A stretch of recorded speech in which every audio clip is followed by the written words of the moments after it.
truth you find is the key now. Reach your fear and you will all be free now. Community, it's time to get better. You can't avoid it, we're all in this together. Head high, fill your heart with love and light now. Come together and it will be alright now. Come together, you can't run forever. Come together, it's now or it's never.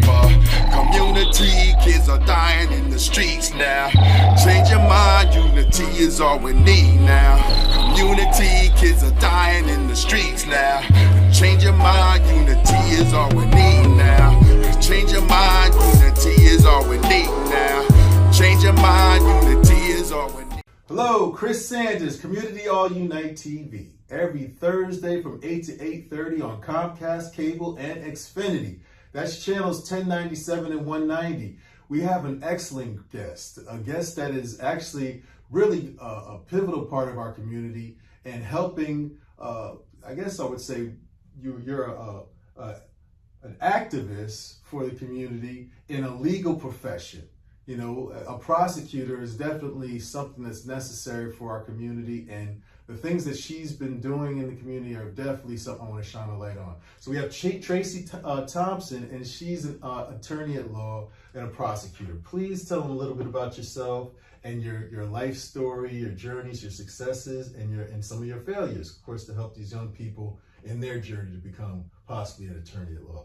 Sure. Chris, thank you. It's an honor to be on your show, to have this opportunity to interact with you and the community and share my story as I made my road to becoming an attorney and now the insurance fraud prosecutor for the state of New Jersey. I have wanted to be a lawyer since I was about in the 4th grade, and that is when it crystallized for me. I should share that one of the reasons I wanted to be an attorney was because my father was sometimes a visitor of the New Jersey state correctional institutions. And for a little while, I thought he may have worked there. And then I realized that he was actually involuntarily there at the prison. I had vivid memories of talking to my father through that thick state prison glass on a fake telephone. It's a memory that I can't shake, but not the image that I have of my father. And so for a long time, I wanted to know what is wrong with the criminal justice system that my father would be taken away from me. I wasn't that naive to think that there weren't some people who needed to be incarcerated, but not my father. Right? Who gives me piggyback rides, who takes me fishing, takes me to Atlantic City. We go to all of those childhood memories that I had. And in the 4th grade, we had career day. I was 9 years old at Joyce Kilmer Elementary School in Trenton. It still exists. And a woman came to our school, Ann Thompson, no relation, who was the then Mercer County prosecutor. So the chief prosecutor of Mercer County. She was a black woman. So, and here I am, a little black girl, looking at this black woman tell us about how she is the chief prosecutor, and this was in the 70s. And I said, well, that's it. That's the answer right there. If I could do what she is doing, then maybe my father wouldn't be in jail. And maybe I can keep other little black girls from losing their father, having to communicate with them that way. It was very personal. And I had a one-track mind ever since then. And I went to the University of Pennsylvania for undergrad. My major was African American Studies. Talk about one of my failures. I was great in math, but I was not great in calculus, enough to be a math major, even with a tutor. And so you change paths. And, you know, that's not a part of my transcript that I wish to share, but the grades were not good enough for it to be a major. And so I thought about what I was good at, and I was good at writing. And speaking of the 4th grade, that's when Roots came out for me. Alex Haley, Roots. Now, Roots is always on my mind. as a black person, I knew I was black. Yeah. I didn't know people thought the things they thought about what my black skin meant and represented in their minds. Yeah. I don't like when people say I don't see color. No, I need you to see this golden, bronze, honey, chocolate, dark. I need you to see that. Yeah. I don't need you to ignore that. But what I don't need you to do is make judgments, believe the myths and the lies about what my black skin and my blackness represents. Yes. And so I changed my major to African American Studies. And some people say, oh, are you sure you want to put that on your resume? Or maybe you just want to put history. No, I don't want to just put history because I studied a specific genre that was important. Yeah. People who study American history don't just put history. People who study European history don't just put history. They don't shy away from that heritage. So neither would I. And but I always knew I wanted to go to law school, and that reading and writing and researching were things that were going to help me in law school. Yeah. And I went. Even when you were trying to do the math? Even when. Even when. Because I decided to be a math major because I was good at math. And so those analytical skills, right? Piecing together, putting together, connecting the dots, that was going to help me in law school too, right? And did you have a mentor that told you this, or you just thought this yourself? Just myself. Yeah. Wow. Well, you know, my mother as a guiding force in my life, always letting me find my way, but being there to guide me. Of course, with prayer. I believe that I did not succeed in math because that was not on my path. Sure. Right. I may have been passionate about it, but it was not on my path.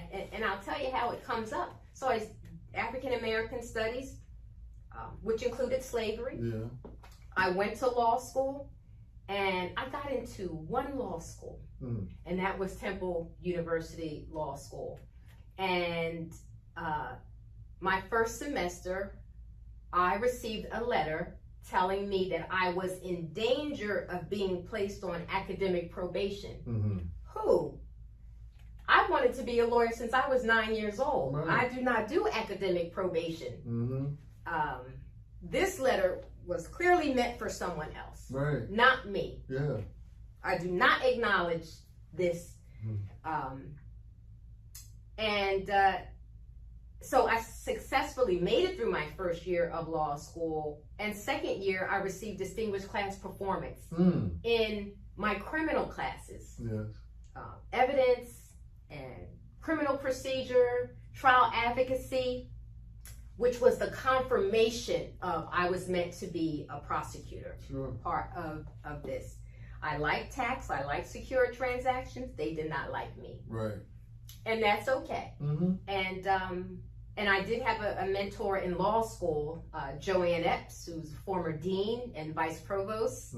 Shout out to Dean Epps at the Beasley School of Law, it's called now. I graduated in 1990. I did a clerkship for 2 years for a homicide judge, who, Lisa Rachette, God rest her soul, who was the first woman hired as an assistant district attorney for the Philadelphia DA's office. Fast forward, I started working in the Mercer County Prosecutor's Office. I did that for 9 years. Domestic violence, child abuse, sex assault, arson, drug cases, the gamut. And did that for 9 years, and then went over to the Attorney General's office. And I have been there since 2001. 1 month before 9/11 is when I started in that office. And we're on the anniversary of 9/11, right? So it's my 20th anniversary working in the Attorney General's office, but also, which is always going to coincide with the anniversary of 9/11. And it was devastating. In any event, people would always ask me, what are you going to do with a degree in African American Studies? I'm going to go to law school. Why didn't you do pre-law or poli-sci or something like that? Well, because I'm not passionate about those. I'm passionate about this, Mhm. and I'm good at it. Yeah. And fast forward some years later, I get an assignment in human trafficking, Mhm. right? Yes. Which is what we call modern day slavery. Well, look at that. Right. I actually studied slavery Mhm. in college, and now I get to put that into practice in my role as a prosecutor, prosecuting people who would be slave catchers Mhm. or put themselves as somebody's master, Right. right, in this realm. Yeah. And so I could bring a whole different vibe to prosecuting that because I knew the history Mhm. of it in this country. Sure. Sure. So now, when you how'd you get that opportunity into trafficking? Very interesting. So I love teaching. Yeah. So I applied to be the director of the Advocacy Institute for the Attorney Generals, where we teach lawyers different courses about law. Right. And I did not get the job. Mhm. But they called me back up to the office, and I go, well, they could tell me I didn't get the job over the phone. So they Mhm. must be calling me to tell me something better, Yes. right? Right. So Positive attitude. exactly, Mhm. exactly. You know, speak positivity over your life. Sure. And so when I get up there, they say, you did not get the job, but we have something else we want to offer you. And I said, what is it? They said it's to be, at the time they call it a human trafficking czar. You know, Yes. they're still trying to work it out. It was at a time when New Jersey was about to host the Super Bowl. It Mhm. was in 2012, and we Yeah. hosted the Super Bowl in 2013. Right.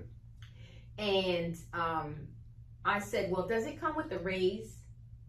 Because I need to know. Mhm. You're asking me to do something that I didn't volunteer to do. Yes. It does not. Does it come with a bigger office? Mhm. I need to know. Right. I just don't give my talents away. Sure. No, it does not. Does it come with a car? I'm thinking of the things that Yeah. we get when we get a promotion. Sure. No, it does not. What it comes with is an opportunity Mhm. to be creative. Those are the things I have to tell myself, Right. right? And mesh together my knowledge and history of slavery with modern day slavery and human trafficking and have an impact in my community in a brand new way. Yes. And so that's how I got that opportunity, because we were hosting the Super Bowl, and I said to them, I don't really like football really, and so if you want me to come up with a cheeky analogy Mhm. about human trafficking and football, I can't do it. Right. I'm in this for the long haul, not just for a Super Bowl splash in the pan. And so we had to come up with a lot of different agencies, including the state police, we had to develop an anti-trafficking strategy Yes. in advance for the Super Bowl. Yes. And then my emphasis was and beyond. Mm. Because human trafficking is here. We thought that it might increase during the Super Bowl because of that party atmosphere. Sure. But it's going to be here after the Super Bowl leaves, Mm. right? When all the spotlights, when all the TV cameras, when all the media attention is going off the Super Bowl, New Jersey will still have to deal with the human trafficking problem. And that was what helped me gravitate to accept the responsibility. Sure. Now, well, what sparks trafficking? What makes that something that is, I guess, attractive to these people? So, to these people, the people who are the traffickers, right? It can sometimes be easy money. It's totally lucrative, and they prey on the vulnerable. Mm-hmm. New Jersey is also the most densely populated state in the nation, and so you can hide in plain sight. You can go to a hair braiding salon and not know if the people who are working there voluntarily, Mm-hmm. or are they being trafficked, Right. right? And sometimes they're red flags, right? They can't interact and talk to the customers. They can only braid their hair. That's just one example. They could be at gas stations. They could be at convenience stores. They could be working on farms. Mm-hmm. in Essex, I mentioned hair braiding because we actually had a case. It was a federal case Right. where there were 12 and 13-year-old girls that were braiding hair. Right. But they were not there voluntarily. Mm-hmm. They were lured from their parents under the guise of, we will send them to school in the States. And they weren't being sent to school. They were being trafficked for their labor. Sure. And sometimes people are trafficked for sex. You know, people like to think that people are being kidnapped, but sometimes they are lured, held hostage, based on their undocumented status, or maybe they've overstayed, their documents have expired. Mm-hmm. Maybe they were lured to the country under the guise of, you can work in a bank. And then when you get here, they take your travel documents, and now you have to work in the strip club. Right. And so there are a lot of ways that people can get trafficked, but it's highly lucrative. And the victims sometimes, they are embarrassed to report it. Sometimes they receive threats, either death threats against themselves or against their family, children, because they may have had a child with the trafficker. Right? It can start out as a dating relationship. I say that traffickers have the patience of Al-Qaeda, because it is a very lucrative business, just like trafficking in guns and drugs. Trafficking in people can be very lucrative. And when you traffic in guns and drugs, you always have to re-up. And that's a very dangerous time. Right. Well, we have an infinite amount of people, right, who may be poor,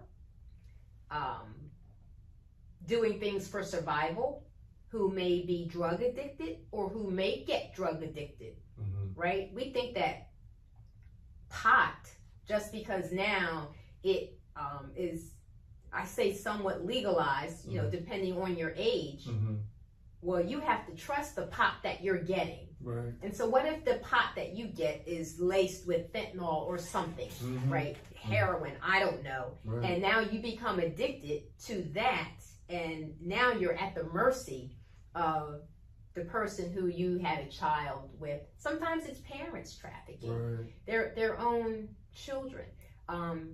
But it is here in New Jersey. It's not somewhere over there in another foreign land. It's here in New Jersey. We are accessible by a myriad of means, right? Air, bus, land.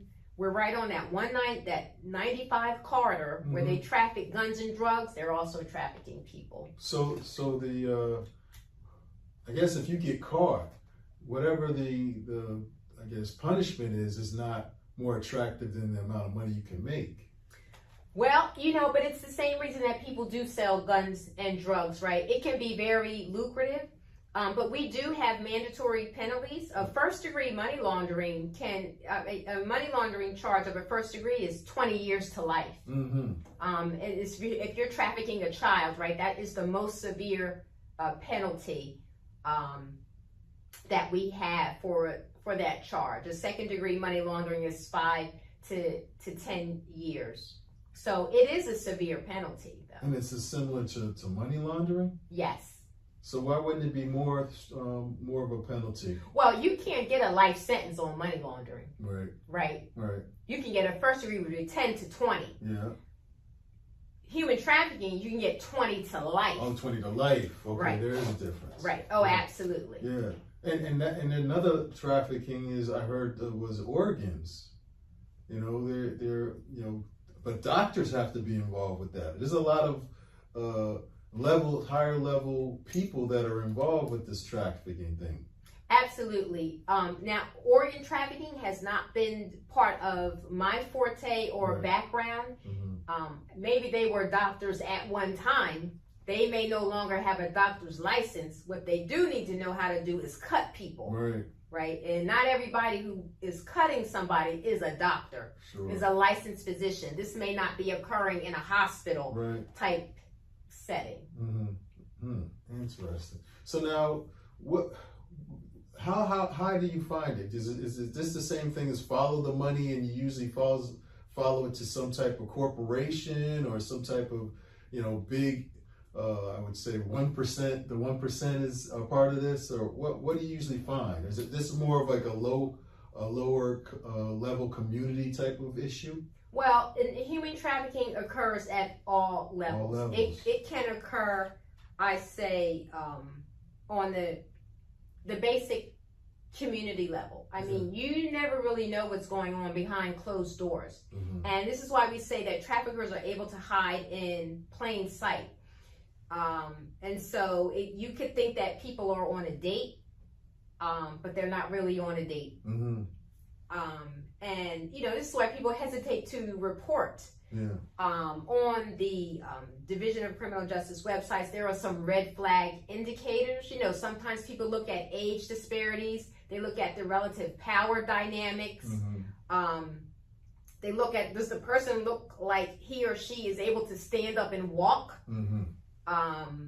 If you put somebody in a cab, are you telling them? Is the person putting them in the cab saying, take them here? Or is the passenger saying, take me here? Mm-hmm. Who is in charge in that situation? So sometimes we get tips. Sometimes we get victims or survivors who are able to call and report it. Right. Sometimes we'll get tips from the community about, this is a nail salon, but it's only open at night. Mm. Why is the nail salon only open at night Right. in my community? Why is it not open at 9 to 7 p.m.? Yeah. All these cars are here at midnight. Mm-hmm. And so it gets reported in a number of ways. How can they report it? Well, they can report it, human trafficking. The hotline number actually escapes me because I don't actually do human trafficking anymore. Mm-hmm. I do insurance fraud. But I think that it might be 855 NJNHT. But honestly, I was not prepared to give you that information. And so I actually just Google it, do not have it. You can. Okay. Yes. So now let's go on into the insurance fraud. How did you get transfer over into insurance fraud? And do you miss the trafficking, or is it something that it was time to move on? Well, I got the opportunity to be the insurance fraud prosecutor because I asked for it. Mm-hmm. When our new attorney general arrived, I welcomed him, and maybe about a month later, I requested a meeting and to be considered as he filled different positions in the office. Yes. Some people are afraid of change, and I always welcome change because change is another opportunity. Right? And so you have to lean all in. Yeah. And what's the worst that can happen? Right. No, not this time. Well, thank you very much for the opportunity. Right. Now, one of the things I always ask people is, how did you overcome your fear? Because you seem like you're fearless and you're a go-getter. You seem very aggressive with, not say confidence, the confidence that you have about yourself. How did you overcome that, and who instilled this fearlessness in you? Again, I will have to go back to my parents. Yes. My mother was a employee of the state of New Jersey for over 30 years herself, nearly 40 years. Mm-hmm. And she is a very strong, ambitious woman. Mm-hmm. And I think there's also something about being an only child and having to stand your ground. Yeah. I was a preemie, and so I think I was a born fighter. Mm-hmm. I was born 2 months early. And again, I think that there's something about that process of fighting to be here that instilled in me. And then don't forget roots. Right. I'm telling you, when I saw that is what was part of my history, I come from a legacy of people who fought for their lives. Right. And because they fought for their lives, I fight for my life. What was the strongest character that you liked in Roots? Was it the Kunta Kinte character? I don't know if I could separate any of them out, you know, I love Leslie Uggams. Yes. In that, and she played Kizzy. I think that they were all fighters in their own way. Mm-hmm. I think that they were all fight. You know, I would never disparage any person for fighting in their own way as long as they fight, right? Mm-hmm. And live to fight another day. Right. And so, you know, I asked the general for the position. He interviewed me for the position. I'm not sure other people that he interviewed, but I was at least one of the people that he interviewed, and it was accepted. My senator agreed with the position. She supported it. The governor nominated me, and then the Senate confirmed me. Now, that was a 3-year process. That's, you know, it didn't happen overnight. But, you know, I'm very honored to be able to serve the people of New Jersey in this way. And, you know, people can always tell you no. Make them tell you no to your face and not behind your back. Right. Because it's the same answer as not asking. Is no. And so what do you have to lose? Because I keep track of the no's too. Yeah. I keep track. And what do you do with them? See how I can be better. See how I can overcome that. Because sometimes the no's might be lies. Right. Okay, that's going to come back around on you. Yeah. So I'll be able to present, well, you said the reason I didn't get the job was because of X. Well, now I have X. So what is the reason? You're going to run out of excuses. Right, right. So now when's the last time you were afraid of something? I want to find that out for myself. Because it seemed like you weren't afraid of anything. Are you afraid of any? What are you afraid of? Well, these tornadoes. Right. These tornadoes, for one, that we had. You know, I can't fight water. Right. I can't fight wind. I can't fight the elements. But I know that my God is bigger than all of those. Sure. And so even though I had a fear, I did not have worry. But I honestly, I can't put my finger on it. I think that my faith gives me, you know, that appearance of fearlessness. Yes. But I don't think that there's anything that I'm afraid of. Right. When you were going through your career path to where you are now, what was one thing that you say that people said on different occasions that was possibly looked at as negative about you? Wow. If I wear my hair braided to an interview, then that the field of criminal prosecution is very conservative and white male dominated, and so wearing my hair a certain way may be seen as being a rebel, so to speak. Of course, I wore my hair braided anyway. I mean, it's what I do in the summer. Sure. These happen to be spring twists. Right. Because it's still the summer. Yeah. So that's more of the appearance thing. That's which has nothing to do with your functionality in your profession. It doesn't. And I got to tell you, one thing that was hurtful. This was when I was an assistant prosecutor, and at the time I was the only Black woman that was in the Mercer County Prosecutor's Office. This was in the early '90s. Sure. And there was an article that had come out in the New Jersey Law Journal, and one of my colleagues purportedly had said, she works here and she's okay, but there are other people who are more qualified. Lies. Right. So I turned in my badge and I was ready to resign from the office because I didn't want to work in the office. That's, you know, that's what we call that microaggressive behavior. Sure. Is nearly macro. And I went to the first assistant and I said, I want to thank you for the opportunity to work here, but I don't want to be somebody's affirmative action hire if what you did was lower the standards. Yes. And he was like, no, we didn't. And in my heart, I already knew that. Because if you were lowering the standards, then there would, you know, diversity would not be an issue. Sure. I mean, honestly, I think that the standards I had to go through, you lowered them for other people here. Yes. in any event, what I appreciated about the first assistant at the time was he called a meeting with the entire office. And he says, I will not tolerate that kind of talk or that behavior. That's how you change a culture. Yes. Right? And for the people who missed the meeting that day, he called the meeting the next day. That's how I knew that it was the place for me.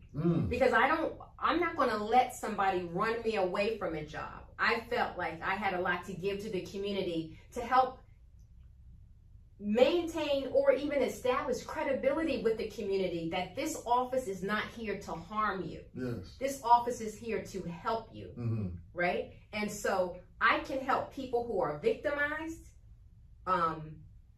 crimes are committed against them, and people who the police accuse of committing a crime.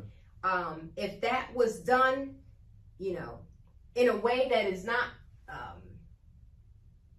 correct, in terms of our criminal justice process, I can dismiss that case. Sure. If there's insufficient evidence, I can dismiss that case. Before you get an attorney. Right. We can review these complaints, right? Because I've lived it, I know it. I know what it is to have your father, your brother, or someone taken away from you that you love because of the criminal justice system. We as Black prosecutors, one of the roles we play, we stand as gatekeepers to make sure that justice is administered fairly, justly, and impartially. We take an oath. Sure. All lawyers take an oath, but I think that it's us as people of color, and talking about myself as a Black person who helps again maintain and establish credibility. The community needs to know that there is somebody that they can call and talk to when they perceive things as not being right in the criminal justice system. Interesting. So that's your biggest right now, if you were looking over the course of your history of your career, is that the biggest influence that you've put into the community or helped your legacy? That's your legacy? Well, I like to, even though I've been practicing law for over 30 years, I still like to think of myself as a relatively young woman. So I hope that there is some more to come.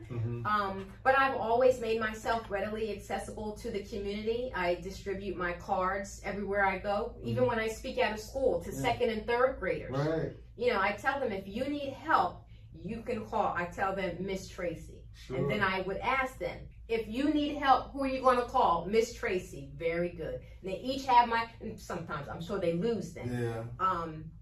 But they need to know that there's that superheroes, that you can reach out and touch them. That they don't all wear capes.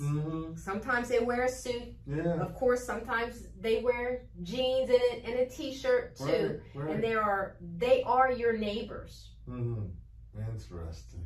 I think we're running out of time, but this is definitely an excellent interview. And the thing that you just reaching out to the young folks, that's the biggest thing. Always keeping yourself available, and the reason why you're doing this is to give back and give people a pathway to achieve what you have. Now, wait a sec. Before I let you go, the biggest obstacle that you had in your path to getting to where you are, do you remember what that was?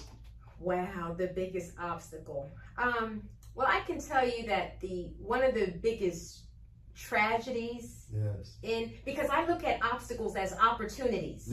And so my mind doesn't even work that way. Wow. Right? But one of the biggest tragedies was my father passed away when I was 16 years old.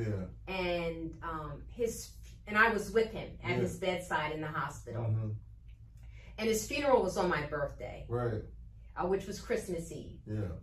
And so I was in high school at the time, and so my father never got to see me graduate from high school or to go to college. His baby girl, or go to law school, become a lawyer, get sworn in as a prosecutor, get sworn in as a deputy attorney general, get sworn in as the director, the deputy director of the Office of Government Integrity, get sworn in as an assistant attorney general, get sworn in as counsel to the director of criminal justice, get sworn in as the insurance fraud prosecutor, confirmed by the Senate.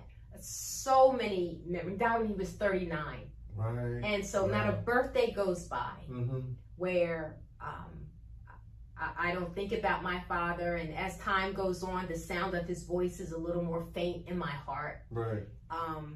But again, I use that and what he taught me. Yeah. About standing up for myself. I got kicked out of Head Start. Sure. So I'm sure that has something to do with what my father, don't let people push you around, even at 3 years old, telling me. So, but I came across some statistics recently that people of color get kicked out of Head Start more frequently than white people. And I was like, see, that happened to me. Yeah. But I didn't let that stop me, from, of course, my mother was like, well, you still have to learn how to read and write. So I guess we're doing this at home. Right. But yeah, I was a bit of a little rebel rouser then. And I don't shy away from that. Now I try to encourage people to stand up for themselves in the moment. Because you're saying it's almost like weeds. If you let one pass, then eventually it's going to sort of accumulate, and people are going to see that they can get over or get you don't cut them down when they. And it's not about ego, but you have to train people how to treat you. Yes. Yeah. Yeah, absolutely. Do you have any political aspirations? I do not. Okay. I love my job as being a prosecutor, and I think that it's a skill set that I can take into any type of criminal prosecution. But let me tell you about human trafficking and insurance fraud. We have found a way to meld the two issues. And so, there's this phenomenon of sober homes where people are going to sober homes to become sober, right? They're drug addicted, and people operating the sober homes are keeping them drug addicted, but sending their urine for tests and charging the insurance companies. That's insurance fraud. And they also may be trafficking the people. That's why they want to keep them drug addicted, right? And so again, it has come full circle, and the two aspects of my life have come together again. And so I am still in the human trafficking arena. I had a meeting about it this morning. About how insurance fraud could be used to prove these cases, because proving the human trafficking aspect can be so difficult due to the inability of the victims to fully participate. They're very afraid. Right? And so if we can make a paper case, what I call off the documents, the false billing, then we can still assist the victims. Interesting. I guess that's the way to close. It's a lot going on. I know, and it's scary. It is. Yeah, and I don't even see it in my day-to-day routine, so I'm not even. It's like an undercurrent of things that you don't even know is happening. So we're just afraid for our children. I have a daughter that's actually went to Temple. She's in Temple now. Wonderful. And we of course, we kind of get afraid of these type of situations because she's an attractive girl, and you think that sometimes if they're by themselves or something, they might just get, someone might get abducted or something, or taken. I gotta tell you though, traffickers kind of gravitate to people for different reasons, right? Oh, you could be a model. Yeah. Right? Or if they see somebody that's always alone. Yeah. Person like you shouldn't be alone. We're having a party. Why don't you come? It's not really a party. Oh, the party got canceled. Why don't you hang out? There's a lot of food insecurity on campus. And so a lot of these students are looking for who's going to turn down a free meal. Right? I'm going with a friend. So it is a very dangerous time. People are vulnerable for a number of reasons in the state of New Jersey. And so we would do well to educate our children as children. Right? Not that college is too late, but they should already know about these dangerous people. Because the stranger danger is what we don't need to teach them about that, because most people who are attacked know their attacker. They get to know their attacker because it's a grooming process. They're not strangers. Nobody's jumping out of the bushes. Right. and grabbing you and throwing you in a van. That happens. Yes. That's not the most likely way. They develop a relationship, a rapport, right. grooming, maybe gifts. Yeah. Going into the IHOP where you're working as a waitress. Not that I'm putting IHOP up, it could be any restaurant, diner. Right. We just had a case though, like that. And continuing to talk every day, leaving big tips. You shouldn't have to work here. Could be a married couple. You shouldn't have to work here. You should come and be a model. We can take some pictures. Get a camera like that, take pictures. We have an agent for you. You need to quit your job. We have a photo shoot, right? They might be having problems at home with their parents. Yeah. A lot of young adults, they don't want to live at home anymore. So it can happen a myriad of ways. Please talk to your daughter about it. Sure, definitely. Thanks again. Community All Unite TV, and we thank you, Tracy, so much for this information that you're giving us. I think it'll really be beneficial for these young people. Community. It's a fight now. Right now.